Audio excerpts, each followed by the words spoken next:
காட்டியிருக்காரு.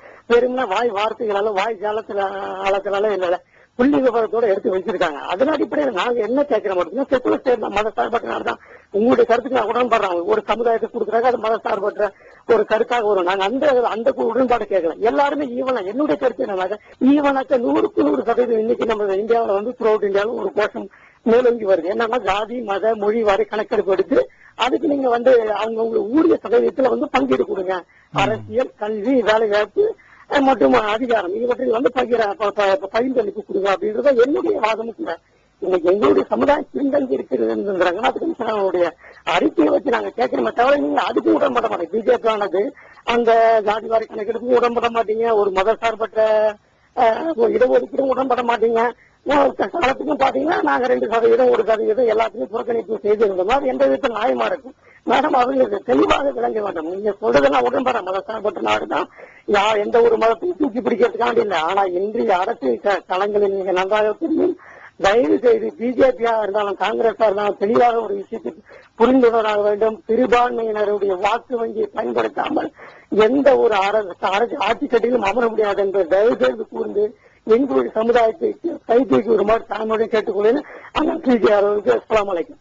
உங்களுடைய கருத்துக்கு வைக்கிறேன். இப்போ நீங்க சொன்னது போல முன்பு விட இப்போ இஸ்லாம் சமுதாய மக்கள் அன்று கொடுக்கப்பட்ட அந்த இடஒதுக்கீடு மூலமா முன்னேற்றம் அடைந்திருக்கார்கள். இல்ல அவங்க இஸ்லாம் சமுதாயத்தை அவங்க சொல்லல, தலித் சமுதாயத்தை தான் அவங்க சொன்னாங்க. அம்பேத்கர் காலத்துல 10 வருஷம் சொன்னது இருக்கு இல்லையா, அது பயன் தராதனால இடஒதுக்கீடு பயன் தராதுன்னாங்க.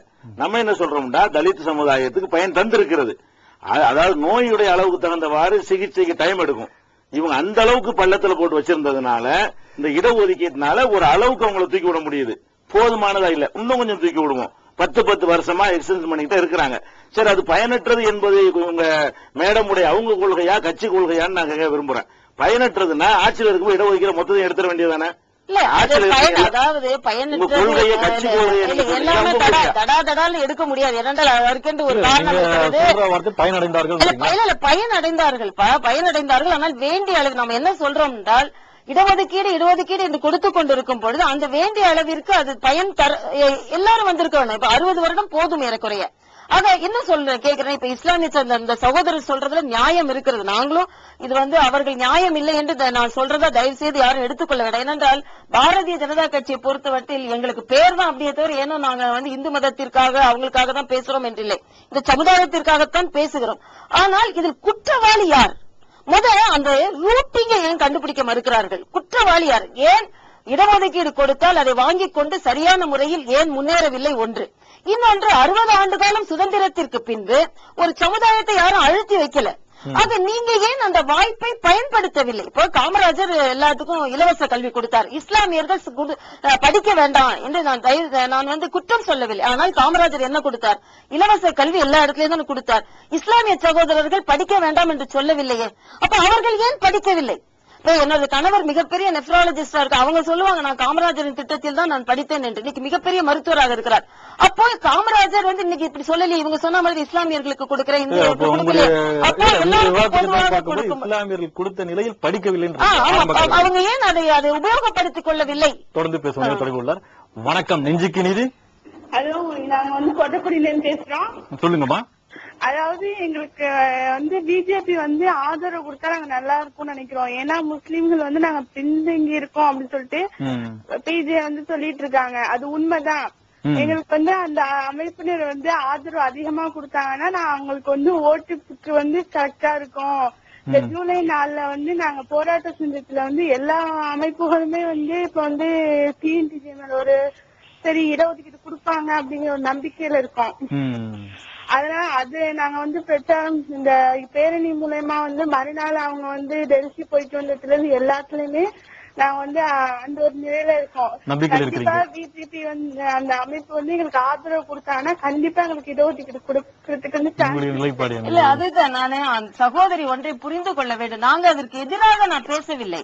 நான் என்ன சொல்கிறேன் என்றால், இவர்கள் உண்மையான உபயோகத்தை இப்போ நான் உங்களுக்காக தான் பேசுறேன். ஆனா காங்கிரஸாக இருந்தாலும் சரி, இதுவரைக்கும் ஆண்ட கட்சிகள் உங்களது வாக்குகளை உபயோகப்படுத்திய அளவிற்கு உங்களை ஏன் முன்னேற்றவில்லை என்று நான் கேட்கிறேன்.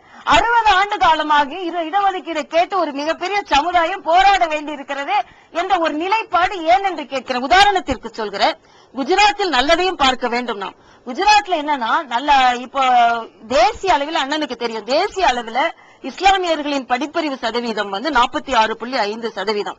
அதே வந்து குஜராத்ல 76.5%. கடந்த 6 ஆண்டுகளில தான் இது அதிகமாக இருக்கு.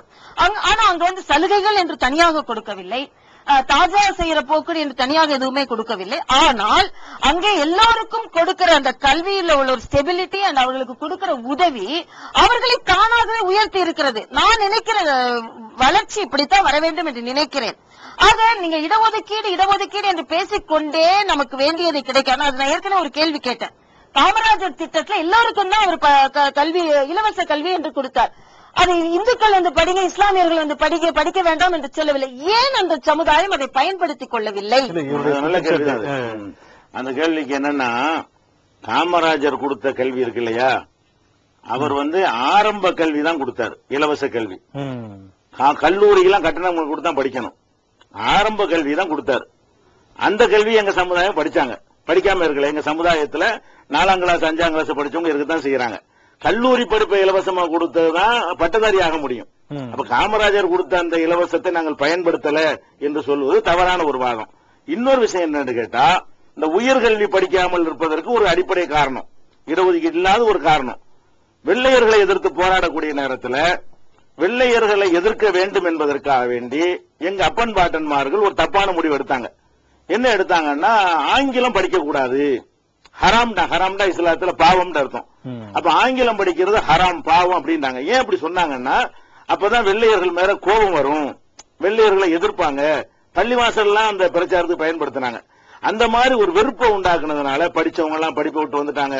காகிதம் இல்லத்துக்கு கூட கல்லூரி படிப்பை பாதியில விட்டு வந்தார், காந்தி சொல்ல கேட்டு ஒத்துழையாமை இயக்கம்னு சொல்லி படிப்பை விட்டு வந்துட்டாங்க. ஒரு எங்க தகப்பன்மார்கள் படிக்காம இருக்கும், எங்களை படிக்க வைக்க மாட்டாங்க. ஏன் நாங்கெல்லாம் பெரிய படிப்பு போக முடியலன்னா, என் தகப்பனார் படிச்சவரா இருந்தா என்னை படிக்க வைப்பார், நான் படிச்சவனா இருந்தா தான் என் பிள்ளைகளை படிக்க வைப்பேன். அந்த படிப்புடைய அருமை தெரியாமல் ஒரு 50 வருஷம் 100 வருஷம் ஒரு சமுதாயம் வந்து தேச விடுதலைக்காக வேண்டி ஒரு தியாகம் பண்ண காரணத்தினால அதுக்கு எந்த விதமான பெரிய படிப்புக்கு முக்கியத்துவம் கொடுக்கல. நீங்க சொல்வது போல இந்த விஷயம் இஸ்லாம் சமுதாய மக்களுக்கு மட்டுமா, இல்ல மற்ற மதத்தினரும் கடைபிடித்துள்ளார்களா? இல்ல, கடைபிடிக்கல. மற்ற இந்த ஆங்கிலம் படிக்க கூடாதுன்னு சொல்லி அந்த கொள்கையை, வேலையை விடணும் என்கிற இந்த கொள்கையை வேற எந்த சமுதாயமும் கடைபிடிக்கல. உதாரணத்துக்கு நான் சொல்வதாக இருந்தால், இப்ப காகிதம் இல்லத்து கல்லூரியை விட்டு வந்தாருன்னு உங்களுக்கு எல்லாம் தெரியும். யாரு? காந்தி ஒத்துழையாமை அறிவிச்ச உடனே வந்தார். அதே மாதிரி நிறைய முஸ்லீம்கள் பட்டங்கள்லாம் திறந்துட்டு வந்தாங்க.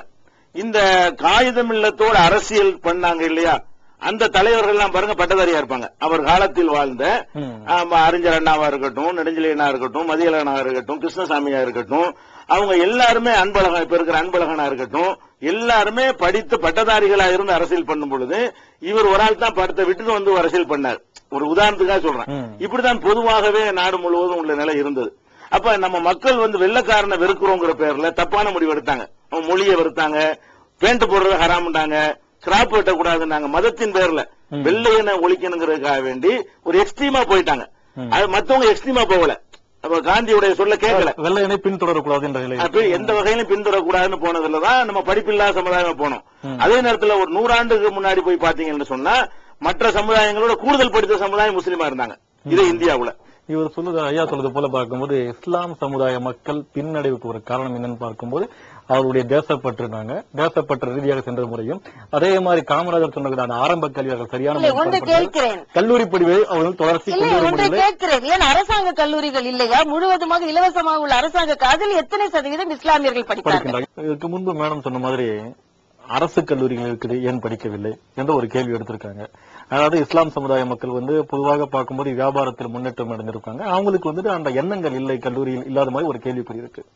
அதாவது இதுக்கு நான் ஏற்கனவே சொன்ன பதிலுக்குள்ளே அடங்கி இருக்கிறது, அது விவரமா சொன்னாலே போதும். அதாவது ஒரு கல்லூரியில், அரசாங்க கல்லூரியிலே போய் நம்ம அந்த உயர் பள்ளி படிக்கிறதா இருந்தா அதுக்குன்ற ஒரு இலக்கு மார்க் இருக்கிறது. இவ்வளவு மதிப்பெண் எடுத்தா தான் இந்த கோர்ஸ் படிக்க முடியும் ஒரு கணக்கு இருக்கிறது. இலவசமான கல்வி கிடைத்தால்